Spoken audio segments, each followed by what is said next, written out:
Halo semuanya, pada bagian ini kita akan belajar mengenai tipe data list.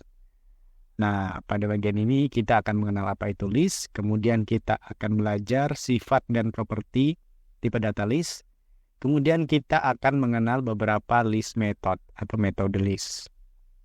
List adalah tipe data dengan menggunakan kurung siku. Nah, di dalam list ini kita bisa memasukkan tipe data apa saja. Contohnya seperti ini, dia menggunakan kurung siku, dan elemen-elemen di dalamnya dipisahkan dengan tanda koma. Seperti itu. Nah, list bersifat berurutan. Nah, sama seperti string juga, list kita dapat melakukan indexing, slashing, concatenation, dan multiplication. Nah, list ini bersifat mutable. Artinya, indeks nilai pada indeks list dapat diubah-ubah. Berbeda dengan string, sebelumnya sudah pernah kita pelajari, dia bersifat immutable. Nah, list bersifat heterogen, artinya nilai dalam list bisa berbeda-beda tipe data. Nah, di dalam list juga ada beberapa metode. Sama seperti string kemarin, list juga punya metodenya sendiri. Contohnya adalah append, pop, dan masih banyak metode list yang lain. Oke, kita masuk ke dalam Jupyter Notebook kita. Oke, kita sudah masuk ke dalam Jupyter Notebook. Nah, list dibuat dengan tanda kurung siku seperti ini, misalnya 1, 2, 3, 4. Nah, dia setiap elemennya dipisahkan dengan menggunakan tanda koma. Ya. Kalian tutup dengan kurung siku. Nah, ini adalah contoh list dengan satu tipe data, yaitu tipe data integer saja. Kita juga bisa membuat list dengan menggunakan objek atau tipe data yang berbeda. Misalnya gini, 1, 2, kemudian kita bisa pakai string misalnya 3, seperti ini. Nah, dia juga bisa dan dia tidak error, seperti itu. Atau kita juga bisa membuat list di dalam sebuah list. Contohnya seperti ini. 1, nah kita buat list lagi. 1, 2, baru kita buat elemen lagi. Nah, seperti itu. Jadi dia ada list di dalam listnya. Atau dalam bahasa Inggrisnya istilahnya adalah nested list. Seperti itu. Lanjut adalah sifat dan properti tipe data list. Nah, yang pertama, list ini kan sifatnya ada berurutan. Sama seperti string kemarin, kita juga dapat melakukan indexing, slicing, concatenation, dan multiplication. Kita coba pertama yaitu indexing dan slicing ya. Kita dapat melakukan indexing, masih ingat? Misalnya kita punya list A, itu nilainya 1, 2, 3 ya. Kemudian B. Seperti ini. Hanya huruf kecil saja. Nah, kita bisa melakukan indexing seperti ini A, kemudian menggunakan kurung siku. Misalnya indeks ke 0. Nah, dia akan mengembalikan nilai 1-nya. Atau kita indexing menggunakan indeks negatif. Masih ingat? Misalnya negatif 1, maka yang diambil adalah nilai yang di belakangnya dari variabel A. Seperti itu. Selain indexing, kita juga bisa melakukan slicing, yaitu contohnya seperti ini, misalnya B. Kita slicing dari awal sampai indeks ke 1. Nah, dia cuma mengembalikan nilai 4. Karena awalnya 0, 1-nya ini tidak termasuk ya, tidak termasuk indeks yang akan diambil. Contoh lagi, misalnya B. Dari awal sampai indeks kedua. Nah, dia mengembalikan nilai 4 dan 5. Indeks ke 0 dan indeks ke 1. Sama, mirip seperti string kemarin yang pernah kita pelajari, yaitu indexing dan slicing. Lanjut, list bersifat mutable.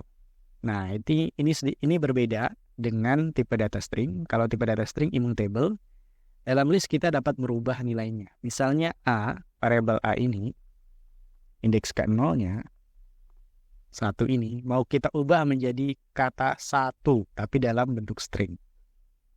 Kita dapat membuatnya seperti ini, A, indeks ke 0, ya. Kemudian sama dengan, kita tulis misalnya 1, seperti ini. Nah, dia tidak mengembalikan error. Kalau kita cek variabel A-nya, nah perhatikan, nilai 1 tadi berubah menjadi kata-kata dalam string, yaitu 1, seperti itu. Nilai-nilai ini dapat kita ubah. Oke, lanjut adalah kita dapat menempelkan list dengan list atau concatenation ya. Sederhana saja, misalnya tadi kita punya variabel A sama B, A, kita tambahkan B. Nah, lihat dia menjadi 1. Ini tadi udah kita ubah 1, 2, 3, B-nya 4, 5, 6. Dia menempel, seperti itu. Yang keempat adalah kita dapat mengalihkan list dengan integer, atau istilahnya multiplication atau repetition. Contohnya kita punya list B tadi ya, 4, 5, 6. Kita kalikan variabel B tadi dengan misalnya 3. Nah, dia mengembalikan list, tetapi berulang-ulang 3 kali. 456, 456, 456. Seperti itu ya.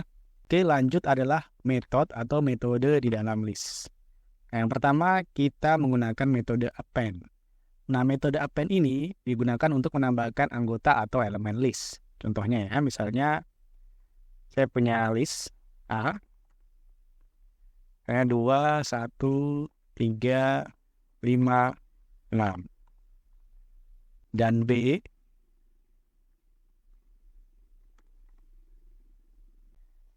Misalnya saya punya dua list ini, A dan B, dalam variabel A dan dalam variabel B. Saya jalankan.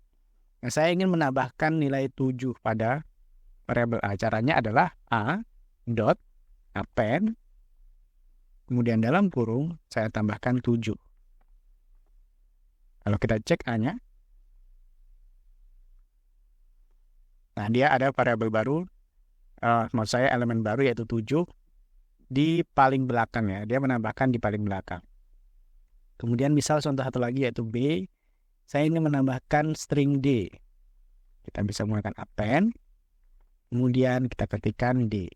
Seperti ini, kita cek B-nya. Nah, dia menambahkan string D di sini. Seperti itu. Itu adalah metode append. Selanjutnya adalah sort. Sort ini digunakan untuk mengurutkan anggota list. Caranya sederhana, misalnya kita punya variabel A tadi berisi list seperti ini, mau kita urutkan. Caranya adalah dengan mengklik A, kemudian kita dot sort. Nah, kalau kalian cek A-nya, nah, perhatikan secara otomatis dia berurutan, yaitu dari yang terkecil sampai yang terbesar. Begitu. Kalau kalian ingin mengurutkan dia terbalik, caranya adalah A dot sort. Kalian klik Shift Tab lagi, kalian lihat parameternya. Nah, ini ada parameter reverse. Reverse ini adalah terbalik atau tidak. Kalau di sini defaultnya adalah false. Kalian bisa masukkan reverse sama dengan true. Ini, kalau kita cek lagi, variabel A, dia menjadi terbalik seperti ini. Begitu. Atau kalian bisa menggunakan metode khusus untuk membalik yaitu reverse. Seperti ini. Misalnya list B tadi ya, B. Nah, B ini punya anggota list di dalamnya itu A, C, B, D. Kita ingin membalik urutannya dari D, B, C, A. Caranya adalah B dot reverse.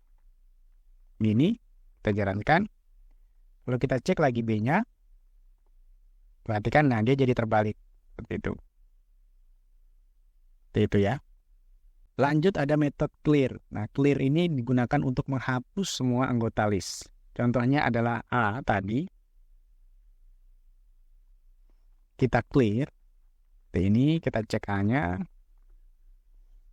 Apa yang terjadi kalau kita cek A-nya? Nah, dia menjadi kosong karena kita udah menghapus list-nya. Lanjut yaitu pop. Pop ini digunakan untuk mengembalikan dan menghapus dengan indeks ke I. Contohnya begini. Misalnya kita punya A tadi udah dihapus semua ya. Sekarang tinggal B. B seperti ini. Kita ingin menghapus nilai C-nya ini, string C-nya ini. Yaitu indeks ke 1, 2, 3, ketiga. Maka kita gunakan dot pop. Oh sorry, C ini indeks ke 0, 1, 2. Kedua ya. Pop 2. Kita jalankan lagi. Nah, dia mengembalikan C. Cuma kalau kita lihat variabel B-nya, nah, C-nya udah nggak ada lagi. Dia udah dihapus. Nah, lanjut adalah built-in function di dalam list. Nah, di dalam Python terdapat built-in function list yang digunakan untuk mengkonversi menjadi tipe data list. Contohnya adalah seperti ini ya. Nanti kalian akan belajar mengenai tuple. Saya contohkan dulu, misalnya kita punya tuple ya. B, misalnya kita punya tuple dia menggunakan kurung lengkung biasa, 1, 2 seperti ini. Nah, kita bisa mengkonversi B ini menjadi sebuah list. Contohnya, yaitu dengan cara menggunakan list dalam kurung B, seperti ini ya, sederhana aja. Nah, dia B-nya ini dari tuple menjadi list. Atau kalian ingin mengubah dari string ya, misalnya string C, kita punya string, misalnya hi, seperti ini. Kita ubah, caranya list dalam kurung C. Perhatikan, nah, dia berubah menjadi list. Setiap huruf, setiap karakternya, dia masuk ke dalam satu anggota list, yaitu A, I, seperti ini ya. Lanjut adalah mengambil nilai maksimum dan minimum. Ini sederhana juga, misalnya kita punya list D, nilainya misalnya sembarang ya, 2, 3, 4, 5, 1, misalnya seperti itu.